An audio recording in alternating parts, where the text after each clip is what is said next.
Greetings, welcome back to PinkOddBird.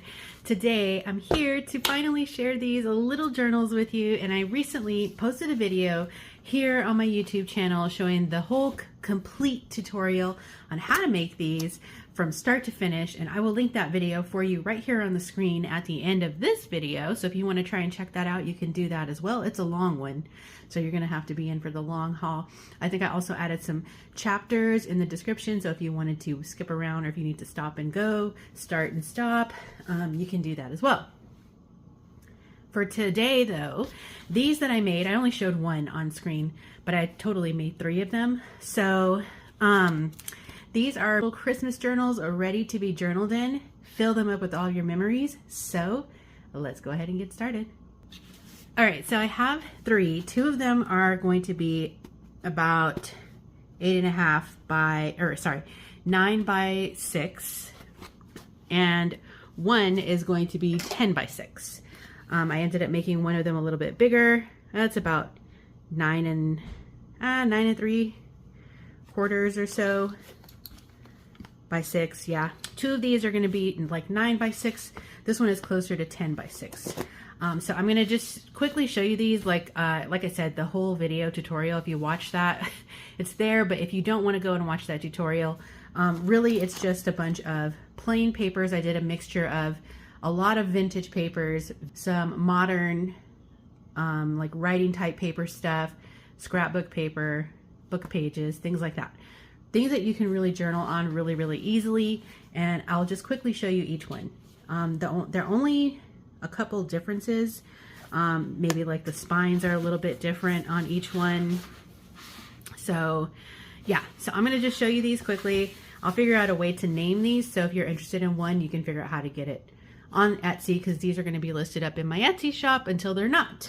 So again, these are really soft, squishy covers on these, and they're going to be really ideal for filling up with lots of different memories that you choose to put in here. The covers, I have used a vintage table linen. And then I also had this vintage doily that I just cut up and added here and there. And these are some vintage ribbons that I had from last year, but I had to treat them because they were, they were vintage. But they are better and ready now, and I love the way that they looked. So there's some really cute vintage Christmas ribbons is also what this is here. And this is a flocked ribbon, which is really cool.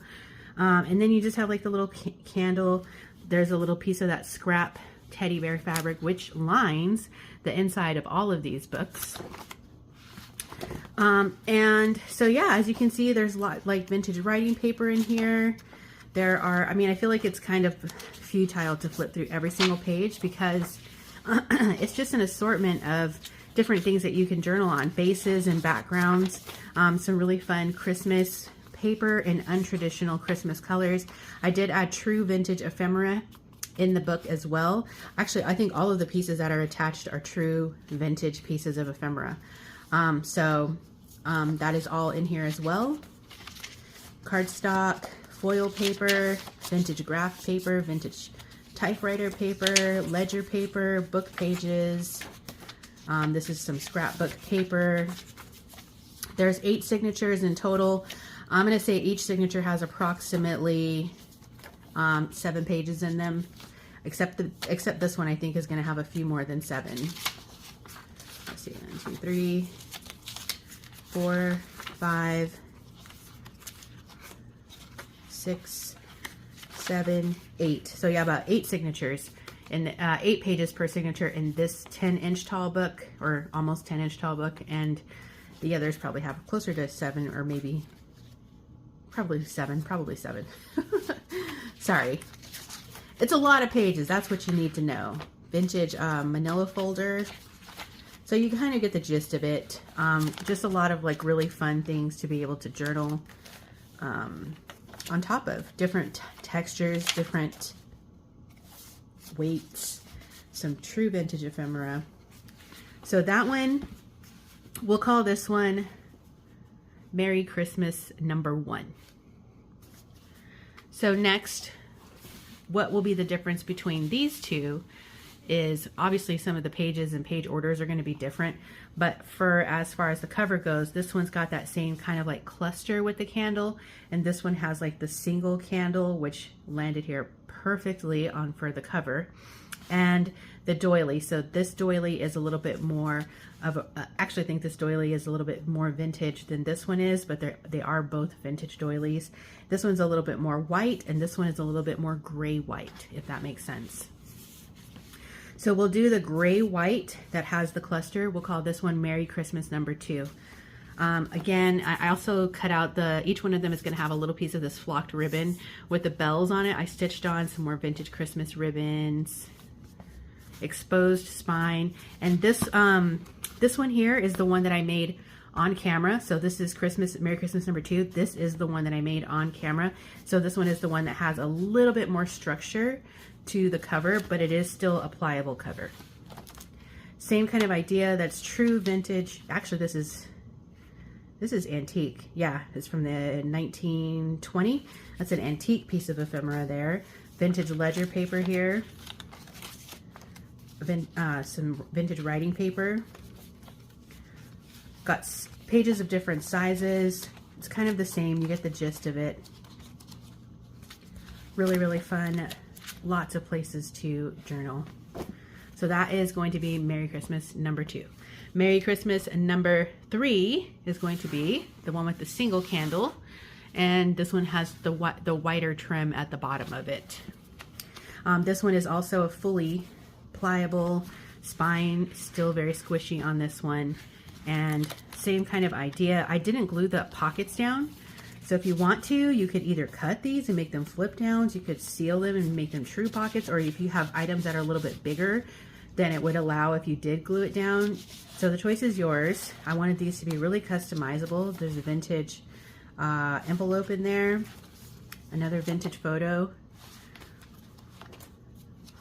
vintage playing card, scorecard game. So very customizable for you. So all of them have 8 signatures. All of them have a nice array. Like this is a lightweight piece of vintage calligraphy paper, which is a really cool one if you're trying to practice calligraphy.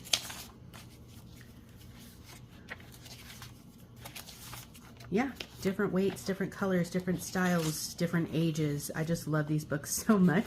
They're really inviting for you to be able to just, you know, open up a page and be like, all right, here's what I'm going to do today, you know. So if you're like a quintessential journaler or memory keeper, if you want a place to maybe have like a guest book for your Christmas parties to use over the years, or if you do something special every year, you can use this until you fill it up. You can use it to keep special notes and cards that you get for Christmas. There's many things that you can do with this. So these are the 3. I'm going to list these up in my Etsy shop. That will be linked in the description box below. I appreciate everybody for taking the time to watch the tutorial. I know it's long, but I tried to keep that as real-time process as I could. And yeah,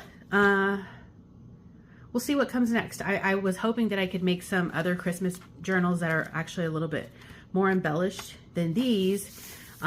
I really want to, but we have to see how time permits because my end of the year here is going to be really a tight squeeze. So I think that's going to be it. So I will just say stay tuned for now. We'll see what I can get up to and if that will be something that we can do before hopefully like Thanksgiving time gets here. So all right, so I guess that's going to be it. Like I said, these are going to be listed up. I hope that you guys enjoyed the tutorial, and I know this is a really quick flip through, but you know, this is a book that's really made to be customized by you. So that's where the magic is going to come in for these. So I hope that you guys all are having a really good November so far. I feel like we're already almost halfway through it. Please slow down, slow down. But yeah, so I think that's going to wrap it up for me for now. Be sure to stay tuned because you never know what direction this odd flock of ours is heading into. And until next time, toodaloo.